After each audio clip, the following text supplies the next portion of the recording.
Hello guys, இன்றைக்கி banana walnut cake எப்படி செய்யுதுன்னு பார்க்கலாம். ஸோ இதுக்கு வந்து பேக்கிங் பவுடர் எடுத்திருக்கேன். அதுக்கப்புறமா வெண்ணிலா எசன்ஸு, சோடா உப்பு, ஒரு முட்டை, 2 வாழைப்பழம் எடுத்திருக்கேன். ஸோ ஃபஸ்ட்டு வந்து வாழைப்பழத்தை நல்லா கையிலேயே மேஷ் பண்ணிடுங்க.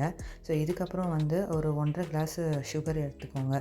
ஸோ இதோட வந்து அந்த எக்கையும் நல்லா பீட் பண்ணிடுங்க. நல்லா உடச்சி போட்டுட்டு அதை நல்லா சேர்த்து பீட் பண்ணிடுங்க. இதுக்கப்புறம் வெண்ணிலா essence, baking powder, baking soda நான் ஆல்ரெடி சொன்ன மாதிரி எடுத்திருக்கேன். ஸோ இதுக்கு வந்து 1 டேபிள் ஸ்பூன் எல்லாமே 1 ஸ்பூன் போட்டுக்கோங்க. ஸோ எல்லாம் போட்டுட்டு நல்லா விஸ்க் பண்ணிடுங்க.